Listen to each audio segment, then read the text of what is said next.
శ్రీమఖాగణాధిపతయే నమః. సరస్వత్యై నమః. శ్రీగురుభ్యో నమః. హరి ఓం. శ్రీకైవల్యపదమ్ము చేరుటకునై చింతించెదన్ లోకరక్షైకారంభకు భక్తపాలన కళా సంరంభకున్ దానవోద్రేకస్తంభకు కేళిలోల బిల సదృగ్జాల సంభూత నానాకంజాత భవాండకుంభకు మహానందాంగనాడింభకున్. మహోన్నతమై దివ్యమైనటువంటి పరమాత్మ యొక్క దివ్య చరణార విందములకు శత సహస్ర కోటి ప్రణామం సమర్పిస్తూ, పరమ పావనమై పుణ్యమై అమోఘమైనటువంటి శక్తివంతమైనటువంటిది భాగవతం. సకల పాపముల నుండి విముక్తి చెందించేటువంటిది శ్రీకృష్ణుని యొక్క దివ్య లీలలు. ప్రతిరోజు పరమాత్ముని యొక్క నామాన్ని పలకాలి, శ్రీకృష్ణ భగవానుని యొక్క దివ్య లీలలు వినాలి. మధురా నగరిలో కంస సంహారం జరిగిన తర్వాత పరమాత్మ మధురా నగరిలోనే ఉండాలి అనుకున్నాడు. కానీ ఇది గ్రహించి జరాసంధుడు తన అల్లుడైనటువంటి కంసుని సంహరించాడు అన్న సంగతి తెలుసుకొని జరాసంధుడు మధురా నగరాన్ని ముట్టడించాడు. బలరామకృష్ణుల యొక్క యుద్ధ నైపుణ్యానికి జరాసంధుడు ఓడిపోయినాడు. ఇలా ఓడిపోయి 18 సార్లు మధురా నగరాన్ని జయించాలి అని శత్రురాజులను కూడగట్టుకుని బయలుదేరాడు. ఇది గ్రహించినటువంటి నారదుడు కాలయవనుడి దగ్గరికి వెళ్ళి కృష్ణుని వర్ణించి కృష్ణుని ఎలాగైనా సరే నిర్జించాలి అనేటువంటి భావనతో, కాలయవనుడు అనేటువంటి దుర్మార్గుడు కూడా నశించాలి అనేటువంటి భావనతో కాలయవనుని రెచ్చగొట్టాడు, కృష్ణుని జయించు అని. ఇది వినినటువంటి కాలయవనుడు మధురా నగరాన్ని చుట్టుముట్టాడు. ఒకవైపున జరాసంధుడు, మరొక వైపున కాలయవనుడు మధురా నగరాన్ని చుట్టుముట్టి అనేక అక్షౌహిణీ సైన్యముతో ఉండగా శ్రీకృష్ణ భగవానుడు ఆలోచించి ప్రజలందరినీ రక్షించాలి అని దేవశిల్పిని తెప్పించి విశ్వకర్మ చేత, దేవశిల్పి అయినటువంటి విశ్వకర్మ చేత సముద్ర గర్భంలో ఒక దివ్యమైనటువంటి ప్రదేశంలో ద్వారకా నగరమును నిర్మించుకున్నాడు. మణిమయ సోపానములతో ప్రకాశించేటువంటి ఆ నగరములో దేవేంద్రుడు అనేకమైనటువంటి రత్నములు, వజ్రములు, వైఢూర్యములు, అలాగే కుబేరుడు కూడా నవనిధులను ఆ పట్టణమునకు సమకూర్చాడు. అందరినీ తన యొక్క యోగమాయ చేత మధురా నగరిలో ఉన్నటువంటి వారందరినీ పంపించి నందన వనంలో నుంచి వెలువడుతున్న తెల్లని ఏనుగులాగా మధురా పట్టణంలో నుంచి నిరాయుతుడై శ్రీకృష్ణ భగవానుడు వస్తూ ఉన్నాడు. ఉదయించేటువంటి తూర్పు దిశలో ఉదయించేటువంటి సూర్య భగవానుడిలా మధురా నగర పట్టణంలో నుంచి ఒంటరిగా శ్రీకృష్ణ భగవానుడు వస్తున్నాడు. మందర గిరిలో నుంచి ఒక మృగరాజు, సింహం ఏ విధంగా వస్తుందో అలా వస్తున్నటువంటి శ్రీకృష్ణుని చూచాడు కాలయవనుడు. నారదుడు వర్ణించినటువంటి గుణములన్నీ ఇతనిలో కనబడుతూ ఉన్నాయి. ఇతడే కృష్ణుడు అనుకున్నాడు. కృష్ణుని ఎలాగైనా సరే సంహరించాలి అని దగ్గరకు వస్తూ ఉంటే కృష్ణ భగవానుడు చూచి కాలయవనుడు నీ కనపడేటువంటి విధంగా అక్కడ నుంచి కాలయవనుని చూచి భయపడుతున్నట్టుగా పరిగెత్తాడు.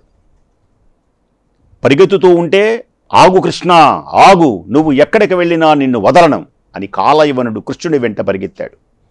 ఇలా చాలా దూరం ఇక్కడికి రా, ఇక్కడ ఉన్నాను, రా రా రా అని సౌజ్ఞలు చేస్తూ, ఇదిగో ఈ చెట్టు దగ్గర ఉన్నాను, కనపడటం లేదా కాలయవన, రా అని మళ్ళీ పరిగెత్తితే అక్కడి నుంచి ఇంకొంచెం దూరం వెళ్ళాడు. ఇలా కొండలు కోనలు అన్నిటి కూడా తప్పించుకుంటూ ఆ కాలయవన్ని చాలా దూరం తీసుకెళ్ళాడు కృష్ణుడు. అలా తీసుకొని వెళ్ళి ఒక కొండ గుహ ముందు నుంచున్నాడు, పర్వత గుహ ముందు. కాలయవనా, కాలయవనా, రా రా, ఇక్కడ ఉన్నాను ఈ గుహ ముందు అనగానే కాలయవనుడు అలా గుహ దగ్గరికి ఆయన చూస్తూ ఉండగా కృష్ణుడు లోపలికి వెళ్ళిపోయినాడు. లోపలికి వెళ్ళగానే కాలయవనుడు అనుకున్నాడు, ఇదిగో దొరికాడు, అదిగో దొరికాడు. ఈ లోపల ఇంకెక్కడికి వెళ్ళలేడు, పట్టుకుంటానని, ఇదిగో పట్టుకుంటానని లోపలికి వెళ్ళాడు. లోపలికి వెళితే అజ్ఞాన అంధకారంలా, మూఢుని యొక్క హృదయంలా కటిక చీకటి వ్యాపించి ఉన్నది ఆ గుహ మొత్తం. కృష్ణుడు ఎక్కడ ఉన్నాడో కనపడలేదు. కానీ ఒక అరుగు మీద ఒక గురక పెట్టి అరుగునే పాన్పుగా చేసుకొని ఒక మునిపుంగవుడు, ఒక మహాపురుషుడు, ఆ మహాపురుషుడు గుర్రు పెట్టి నిద్రపోతున్నాడు. ఇతడిని ముచికుందుడు అంటారు. మూసీ నది అంటామే మనం, మూసీ నది. హైదరాబాదులో ముచికుంద నది అంటారు దాన్ని. ఈయన పేరు మీదనే వచ్చింది ఆ దివ్యమైనటువంటి నది. తర్వాత చెప్తాం అది. ఈ మహానుభావుడు గుర్రు పెట్టుకొని నిద్రపోతున్నాడు. వెంటనే ఆ నిద్రపోతున్నాడు, ముసుగేసుకొని నిద్రపోతున్నట్టు, చీకటి కదా కనపడటం లేదు. కృష్ణుడు అనుకున్నాడు, ఓరీ పురుషాధమా, నాతో యుద్ధం చెయ్యలేక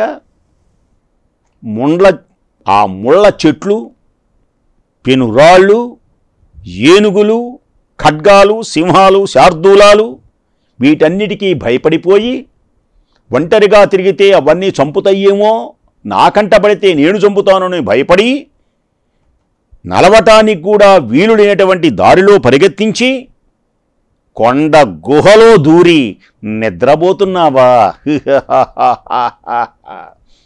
నిన్ను నేను గుర్తించలేననుకున్నావా కృష్ణ? నిద్రపోయేటువంటి మాదిరిలా నటిస్తున్నావా? చీకట్లో నిన్ను నేను గుర్తించాను, నిన్ను పోనిస్తానా? నిన్ను వదిలిపెడతాననుకుంటున్నావా నువ్వు అని పెద్ద పెద్దగా అరుచుకుంటూ దగ్గరికి వెళ్ళాడు.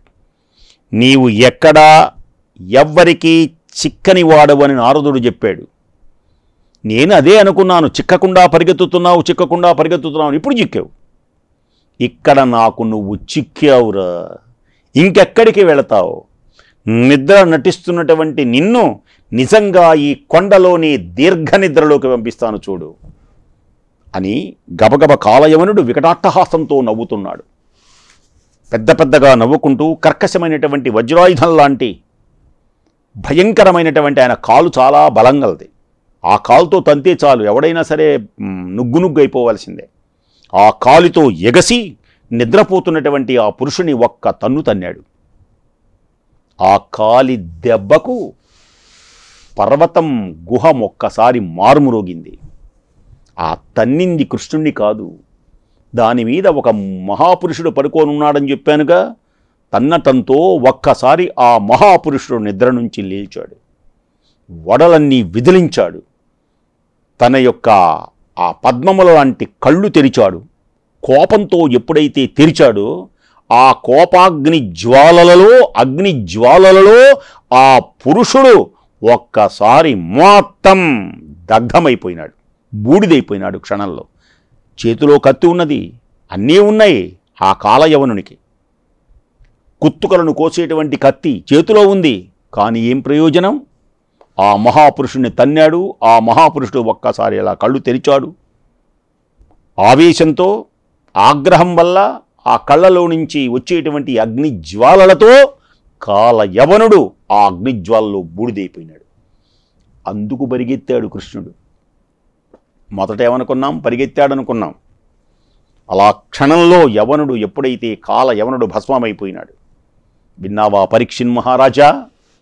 శ్రీకృష్ణుని యొక్క దివ్య లీలలు విను. ఎవడి చేతిలో మరణించాలో, ఎవడు పుట్టాలో, ఎవడు పెరగాలో, ఎవడెవడి యొక్క విధి ఏమిటో తెలిసినటువంటి కారణము, తెలిసినటువంటి ఏకైక వ్యక్తి శ్రీకృష్ణ భగవానుడు ఒక్కడే. అందుకని ఈనాటితో కాలయవనుని యొక్క కాలం తీరిపోయింది.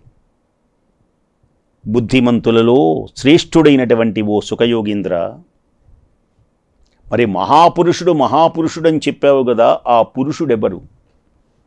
అతని తండ్రి ఎవరు? భయంకరమైనటువంటి కొండ గుహలోకి వచ్చి ఎందుకని అతను నిద్రిస్తున్నాడు? కాలయవనుడు దేనికని అతని చేతిలో అతని యొక్క కోపాగ్నికి భస్మమైనాడు? ఈ విషయము నాకు విపులంగా కాస్త వివరించు అన్నాడు పరీక్షిన్ మహారాజు సుఖయోగీంద్రుని. సుఖయోగీంద్రుడు చెబుతూ ఉన్నాడు, ఇతడు ఎవరు అంటే పూర్వంలో ఇక్ష్వాకు వంశంలో జన్మించినటువంటి మాంధాత యొక్క కుమారుడు ఈ ముచికుందుడు అంటారు ఇతన్ని. ముచికుందుడు అనే మహారాజు. ఈ మహారాజు చాలా బలవంతుడు. ఎంత బలమంటే భూలోకంలో ఉన్న రాజులను జయించడమే కాదు, స్వర్గలోకానికి వెళ్ళి రాక్షసుల యొక్క బాధలు చేత పడుతున్నటువంటి రాక్షసుల వలన బాధలు పడుతున్నటువంటి దేవతల పక్షాన యుద్ధం చేసి దేవతలకు విజయాన్ని చేకూర్చేవాడు. అసురులను ఓడించి దేవతలకు విజయాన్ని చేకూర్చేవాడు. అంత బలం కలిగినవాడు. ఇలా చాలా కాలం అసురులకు భయపడి ఉన్నటువంటి దేవతలను చాలా కాలం అతడు రక్షించాడు. దేవతలను కాపాడాడు ఈ ముచికుందుడు. మాంధాత యొక్క కుమారుడు అతడు. పుణ్యమైనటువంటి మనం చెప్పుకుంటుంటామే షట్చక్రవర్తులు, సగర మాంధాత్రాది షట్చక్రవర్తులు. ఆ మాంధాత యొక్క కుమారుడే ముచికుందుడు. దేవతలను రక్షించాడు, దేవలోకాన్ని కాపాడాడు. దానివలన దేవతలందరూ మెచ్చుకున్నారు. ఆ రాజకుమారుని చూచి దగ్గరకు వచ్చి, ఓ ముచికుందా, నీకు ఏ వరం కావాలో కోరుకో అన్నాడు. అప్పుడు ముచికుందుడు దేవతల్ని చూసి, ఈ ఐహికమైనటువంటి భోగభాగ్యముల మీద నాకు వ్యామోహం లేదు దేవతలారా, శాశ్వతమైనటువంటి మోక్షమును నాకు అనుగ్రహించండి అని ముచికుందుడు దేవతలను ప్రార్థించాడు. ఓ వీరాగ్రేసరా, మానవలోకంలో శత్రువులే లేనటువంటి నీ రాజ్యాన్ని వదిలి వచ్చి చిరకాలం మా దగ్గర ఉండి మమ్మల్ని రక్షించావు, మమ్మల్ని కాపాడావు. ఈ లోపున అయితే నీ పత్నులు, స్నేహితులు, చుట్టాలు, కుమారులు, నీకు సంబంధించినటువంటి వాళ్ళందరూ కూడా ఈ లోకాన్ని విడిచిపెట్టి వెళ్ళిపోయినారు. నువ్వు ఇక్కడే ఉండి మమ్మల్ని కాపాడుతూ ఉన్నావు. వారంతా మరణించారు. ఎంతవారైనా కాల ప్రభావాన్ని ఆపలేరు ముచికుందా. కాలం అన్నిటికంటే బలవంతమైనటువంటిది. కాలము ముందు అందరూ తలవంచవలసిందే. కాలోహి దురితక్రమ. కాలమునకు ఎదురీదగలిగినటువంటి వాడు ఎవ్వడూ లేడు. ఒకే ఒక వ్యక్తి, అతడి పేరే భగవంతుడు. భగవంతుడు ఒక్కడే కాలస్వరూపుడు. కాలమును తన అధీనము చేసుకొనగలిగినటువంటి వాడు. కాలము ఆయన చెప్పినట్టు కూడా వింటుంది. మనం కాలగర్భంలో కలిసిపోతాం. మనం కాలగర్భంలో కలిసిపోయే వాళ్ళం. ఆయన కాలమును శాసించేవాడు, కాలాతీతుడు, కాలస్వరూపుడు భగవంతుడు. అట్టి వాణ్ణి అది నిరూపించడం శక్యం కాదు. ఆ మహానుభావుడైనటువంటి ఆ పరమాత్మ అతడే కృష్ణ పరమాత్మ. ఆ భగవంతుడు ఇలాంటి వాడు అనేటువంటి నిర్ణయం ఎవడి వల్ల కాదు. అతని యొక్క శక్తిని అనుసరించంతే, ఎవడి వల్ల కాదు. అతడు జనులను కాలానికి లోబరుస్తాడు. ఎంతటి వారైనా ఎవరికి ఎలా ఈ కాలము కబలించాలో ఆయనకు ఒక్కడికే తెలుసు. మరి ముచుకుందుడు చూడండి, కాలయవనుడు దేనికని భయపడి నటించాడైనా. కాబట్టి ఎంతటి గొప్పవాళ్ళైనా, ఎంతటి మహనీయుడైనా కాలం గడవంగనేరు, కాలము గడవంగలేరు ఘనులెవ్వారు. కాలమును దాటగలిగినటువంటి వాడు ఎవడూ లేడు. అందరూ కాలగర్భంలో కలిసిపోవలసిందే ముచుకుందా. ఓ మహారాజా, కైవల్యం తప్ప మరి ఏ వరమైనా కోరుకో ఇస్తాం. దేనికో తెలుసునా, కోరినటువంటి వరములన్నీ ఇవ్వగలం కానీ మోక్షం మాత్రం మా వల్ల కాదు. అది ఒక భగవంతుడు ఒక్కడే ఇవ్వగలిగినటువంటి వాడు మోక్షం. ఐహికమైనటువంటి సుఖములు అన్నీ మేమిస్తాం, ఆయన దాకా అక్కర్లేదు. అయితే మోక్షం కావాలి అంటే ఆ నారాయణుడు, నారాయణ నారాయణ గోవింద హరే గోవింద హరే, నారాయణ నారాయణ గోపాలహరే గోపాలహరే. మోక్షమును నారాయణుడు తప్ప ఇంకెవరూ లేరు. కరుణాపారావార కరుణాలయ గంభీర నారాయణ. కరుణాపారావార వరుణాలయ గంభీర నారాయణ. నవనీరద సంకాశ కృతి కల్మష కలికల్మష నాశ నారాయణ నారాయణ నారాయణ నారాయణ. నారాయణుడు తప్ప మోక్షమును అనుగ్రహింపగలిగిన వాడు ఎవ్వడూ లేడు మహారాజా. కాబట్టి దేవతలు ఇలా పలుకుతూ ఉన్నారు, నీకేదైనా ఐహికమైనటువంటి సుఖములు కావాలంటే కోరుకో అన్నారు. అవి అక్కర్లేదంటున్నాడు ఆయన. సరే, నారాయణుడు తప్ప మోక్షమును ఇవ్వగలిగినటువంటి వాడు ఎవడూ లేడని వారికి అభివాదం చేసి, ముచుకుందుడు దేవతలారా, అలాగైతే నాకు ఎప్పుడూ నిద్రే నాకు ఇవ్వండి. నిద్రపోవడం, నేనే పని చేయను, నిద్రపోవడమే. దేవతలు ఇచ్చినటువంటి నిద్రకు లోబడి అతడు కొండ గుహ లోపల ఇంతకాలం పవళించి ఉన్నాడు. పరీక్షిన్ మహారాజా ఆయనే ముచుకుందుడు. కాలయవనుడు భస్వమైనటువంటి పిదప ముకుందుడు ముచుకుందునికి సాక్షాత్కరించాడు. అక్కడే ఉన్నాడుగా ముకుందుడు. కాలయవనుడు భస్వమైపోయినాడు, కృష్ణ భగవానుడు ముచుకుందుకి సాక్షాత్కరించాడు. దివ్యమైనటువంటి రూపాన్ని చూచాడు ముచుకుందుడు. ముకుందుని యొక్క దివ్యమైనటువంటి రూపాన్ని చూచాడు ముచుకుందుడు. ఎలా ఉన్నాడు పరమాత్మ? కమలముల వంటి కన్నులు కలిగినటువంటి వాడు, వైజయంతి మాలతో వికసించేటువంటి వాడు. వైజయంతి దామశోభితున్ రాకేందు సుందరాస్యున్. హే నారాయణ, వనరుహలోచను వైజయంతి దామశోభితు రాకేందు సుందరాస్యు. మకరకుండల కాంతి మహిమ గండస్థలున్ కౌస్తుభాలంకృత ఘన శరీరు శ్రీవత్సలాంచిత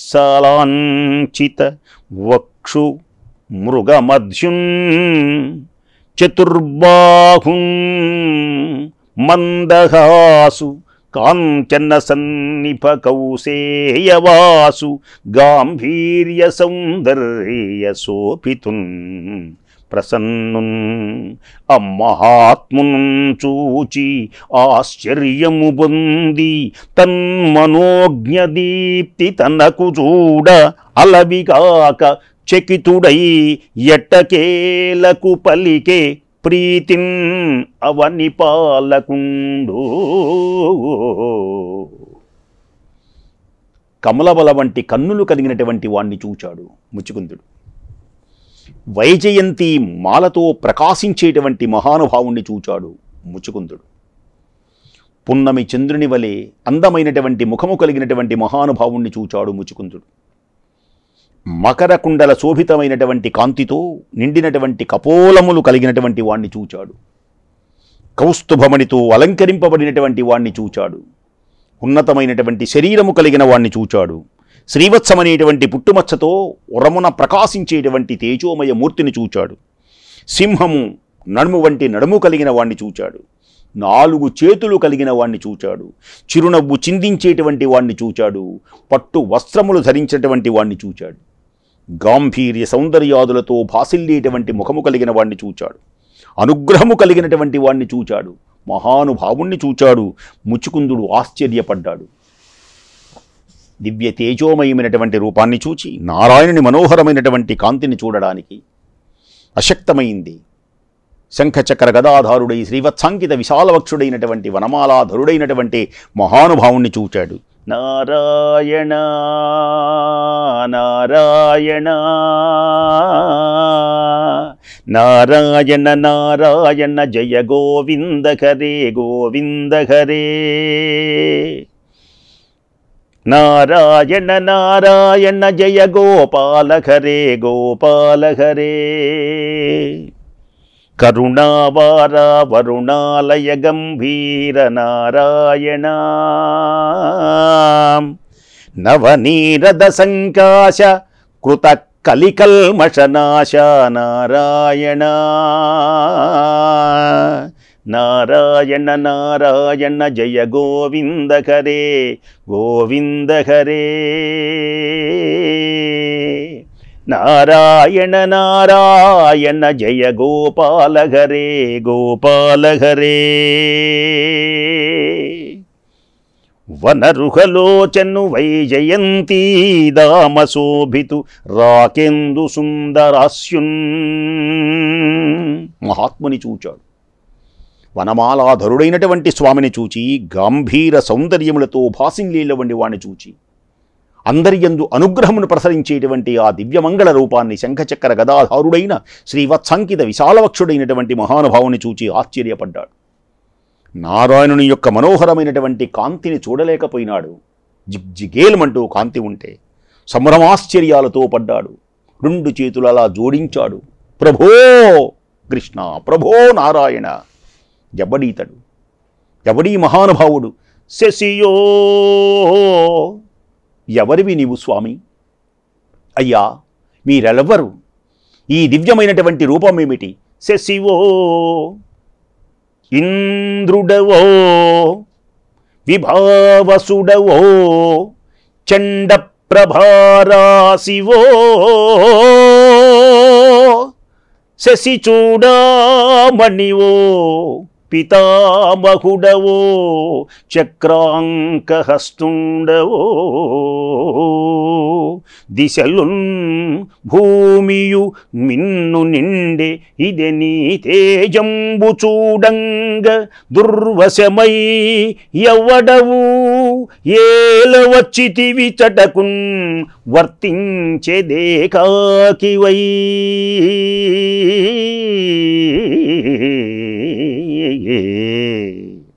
హే ప్రభు, మహానుభావ, నిన్ను ఏమని పిలవాలి? నీవెవరివి? చంద్రుడివా, మహేంద్రుడివా, అగ్నివా, సూర్యుడివా, చంద్రశేఖరుడవా, బ్రహ్మదేవుడవా, చక్రపాణివో తెలియటం లేదు స్వామి. పరికించగా నీ ప్రకాశం చూడడానికి అశక్తమై నేను ఉన్నాను. నీ దివ్యమైనటువంటి తేజస్సును ఈ కన్నులతో చూడలేకపోతున్నాను. భూమి ఆకాశములన్నీ నిండి ఉన్నటువంటి నీ దివ్యమైనటువంటి తేజస్సు ఇక్కడికి ఎందుకు వచ్చావు? ఇక్కడ ఎందుకు ఒంటరిగా సంచరిస్తున్నావు? నీవెవరివి? నా ముందు దర్శనమిచ్చినటువంటి నీ రూపము, నీ యొక్క దివ్యమైనటువంటి విశేషములు నాకు తెలియచేయి. శశివో, చంద్రుడవో, విభావసుడవో, చండ ప్రభారాశివో,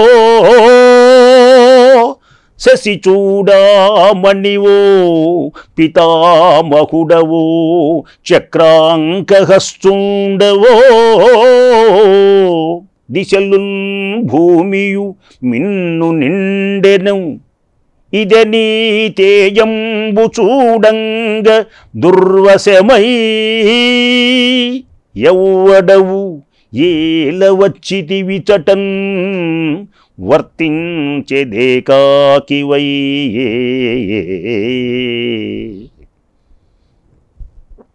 మహానుభావుడైనటువంటి ముచుకుందుడు తన ఎదుట ప్రత్యక్షమైనటువంటి పరమాత్ముని, ఆ దివ్యమైనటువంటి తేజస్సుని చూస్తూ అంటున్నాడు, నీ దివ్య తేజస్సును నేను చూడలేకపోతున్నాను.